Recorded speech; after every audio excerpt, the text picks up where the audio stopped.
अस्सलाम वालेकुम प्यारे बच्चों, कैसे हैं आप सब। आई होप कि आप सब ठीक होंगे।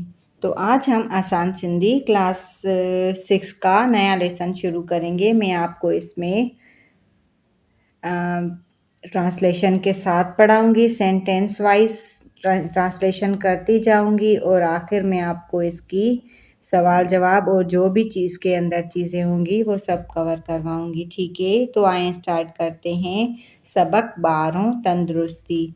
12वां सबक है हमारा तंदुरुस्ती। सलीम गरीब माइटन जो ॿारु हो, संदसि पीउ हिकु हारी हो। सलीम गरीब मतलब रिश्तेदारों का एक बच्चा था। संदसि पीउ हिकु हारी हो, संदसि यानी उसका, माइटरन पीछे से आ जाए। सलीम गरीब माइटरन, माइटरन यानी रिश्तेदार को बोलते हैं, ॿारु यानी लड़का या बच्चा। संदसि पीउ उसका वालिद, पीउ कहते हैं वालिद को, हिकु हारी हो वो किसान था। हारी कहते हैं किसान को। ठीक है। सलीम सुबुह जो सवेर उथंदो हो।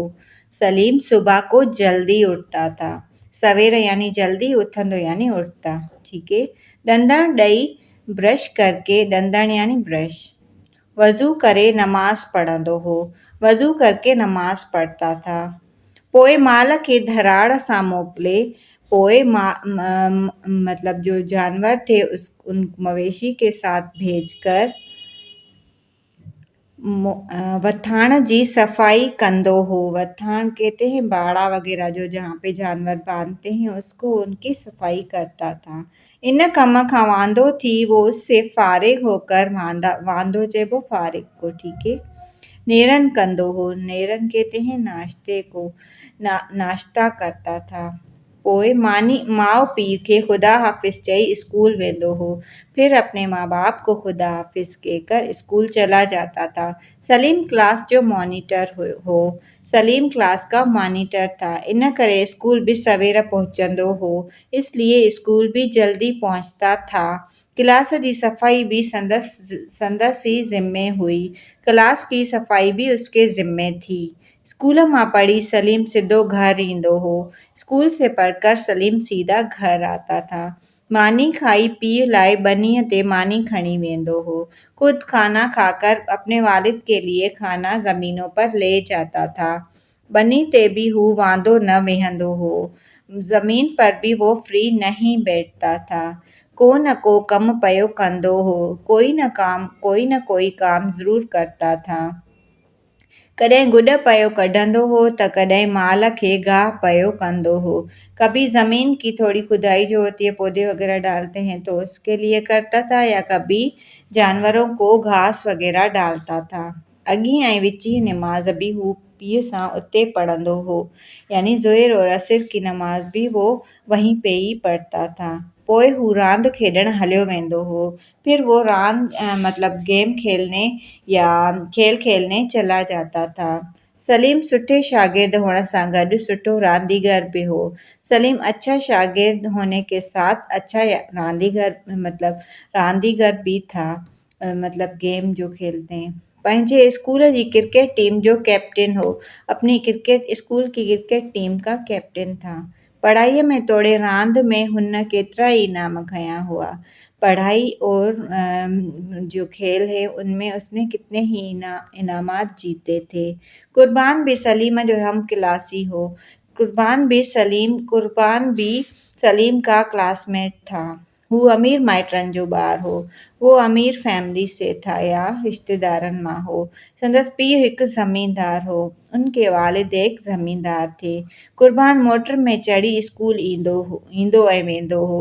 कुर्बान गाड़ी में चढ़कर स्कूल आता जाता था। जेतोणीक संदसि घर स्कूल खां थोरो परे भी न हो, क्योंकि उनका घर स्कूल से ज़्यादा दूर भी नहीं था। पढ़ण में संदसि का भी दिलचस्पी न हुई। पढ़ने में कोई भी दिलचस्पी नहीं थी। देर सां सुम्हंदो हो, देर से सोता था, देर सां उथंदो हो और देर से उठता था। स्कूल मां घणो करे गैर हाज़िर रहंदो हो। स्कूल से ज़्यादातर गैर हाज़िर रहता था या एब्सेंट रहता था। स्कूल ईंदो हो त देर सां ईंदो हो।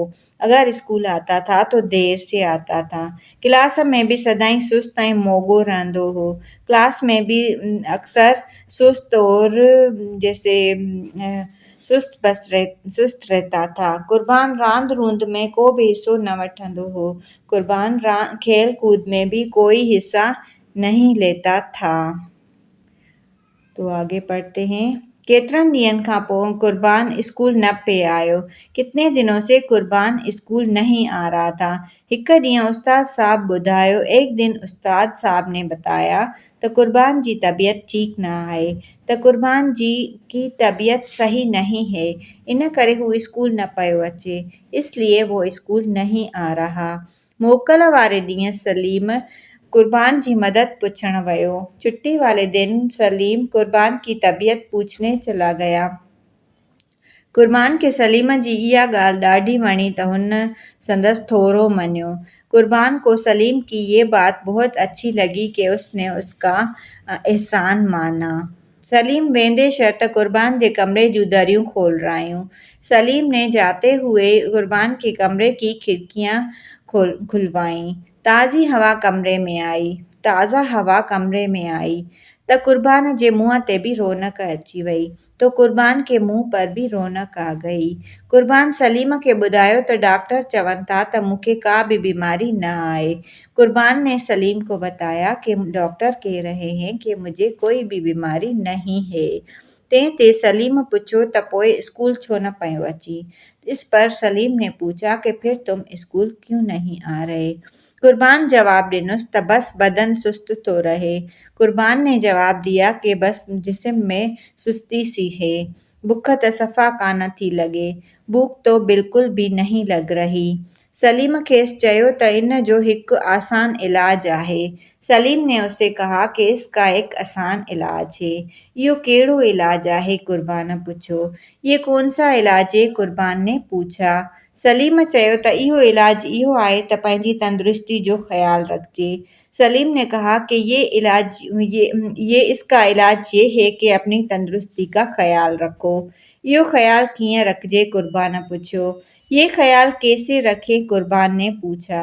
सलीम चयो सवेर सुम्हणु, सवेर उथणु ऐं रांदि रूंद करणु तंदुरुस्ती लाइ ज़रूरी आहे। सलीम ने कहा जल्दी सोना, जल्दी उठना और खेल कूद करना तंदुरुस्ती के लिए बहुत ज़रूरी है। ईअं करण सां छा थींदो? इस करने कुर्बान पुछो। ये करने से क्या होगा? कुर्बान ने पूछा। इन्ही सां बदन चुस्त रहंदो ऐं भुख भी लगंदी। इससे बदन चुस्त रहेगा और भूख भी लगेगी। सलीम जवाब ॾिनो। सलीम ने जवाब दिया। कुर्बान पुछो त तंदुरुस्ती लाइ ॿियूं कहिड़ियूं ॻाल्हियूं ज़रूरी आहिनि? कुर्बान ने पूछा तंदुरुस्ती के लिए और कौन सी बातें ज़रूरी हैं? सलीम चयो त ताज़ी हवा, साफ़ पाणी, सही खाधो भी तंदुरुस्ती लाइ ज़रूरी आहे।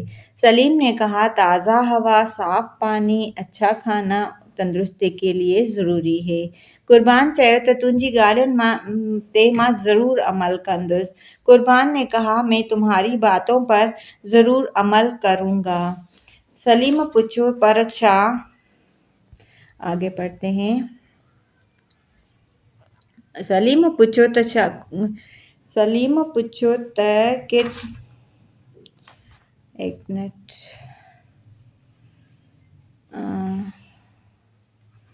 सलीम चयो त पर हाणे त इम्तिहान थियण वारा आहिनि, मूं त पढ़ियो कुझु भी कोन्हे। सलीम ने पूछा कि अब तो इम्तिहान होने वाले हैं और मैंने कुछ भी नहीं पढ़ा। सलीम चयो इहा कहिड़ी वॾी ॻाल्हि आहे। सलीम ने कहा ये कौन सी बड़ी बात है, असीं गॾिजी पढ़ंदासीं। सच हम मिलकर पढ़ेंगे। सच कुर्बान ख़ुशीअ मां रड़ कई। सच कुर्बान ने ख़ुशी में से चिल्लाया। कुर्बान सलीम जी ॻाल्हियुनि ते अमल कयो ऐं तंदुरुस्त भी रहण लॻो। कुर्बान ने सलीम की बातों पर अमल किया और तंदुरुस्त भी रहने लगा। इम्तिहान में भी हू सुठनि नंबरनि सां पास थियो। इम्तिहान में भी वो अच्छे नंबरों से पास हुआ। सुठनि यानी अच्छे। ठीक है। असांखे बि पंहिंजी सिहत ऐं तंदुरुस्ती जो ख्याल रखणु घुरिजे। हमें भी अपनी तंदुरुस्ती और सेहत का ख्याल रखना चाहिए, क्योंकि अगर हम सारा दिन बैठे रहेंगे और कोई काम या कोई खेल कूद नहीं करेंगे तो हम बीमार हो सकते हैं। घर में पड़े रहेंगे तो इससे थोड़ी एक्सरसाइज वगैरह या थोड़े काम वगैरह किया करें, इससे आप फिट रहेंगे और अच्छी गिज़ा खाया करें, ठीक है। तो हम आते हैं अब सवाल जवाब की तरफ। अलिफ है इसके सवाल जवाब, वो आगे हम हल करते हैं। और इनके बे में है लफ्ज़न जी मायना लिखो, तो वो भी हम हल करते हैं। और जमा और वाहिद भी इसके जिम के अलग करते हैं, ठीक है। तो इसके आते हैं सवाल जवाब की तरफ। तंदुरुस्ती सलीम केड़न माइटन जो ॿार हो? जवाब सलीम गरीब माइटन जो ॿार हो। कुर्बान केड़न माइटन जो ॿार हो? कुर्बान अमीर माइटन जो ॿार हो। कुर्बान स्कूल छो न पे आयो? कुर्बान जी तबीयत सही न हुई, इन करे स्कूल न पे आयो। कुर्बान तंदुरुस्त कीअं रहण लॻो? कुर्बान सलीम जी ॻाल्हियुनि ते अमल कयो ऐं तंदुरुस्त रहण लॻो, ठीक है। तो आते हैं हेठियन लफ्ज़न जी मायना लिखो। धराड़ यानी मवेशी, वथाण यानी बाड़ा, नेरन यानी नाश्ता, सॉरी ये नाश्ते में गलती है, आप थोड़ा इसको सही कीजिएगा, नाश्ता, ठीक है। वांदो यानी फ्री, जिसको कोई काम ना हो। खेडण यानी खेलना।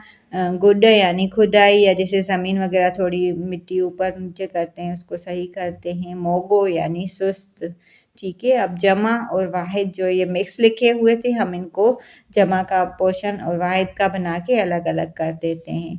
मोकलू जमा, दरियों जमा में, ठीक है। तो वाहिद इसके कमरों, क्लास, तबीयत।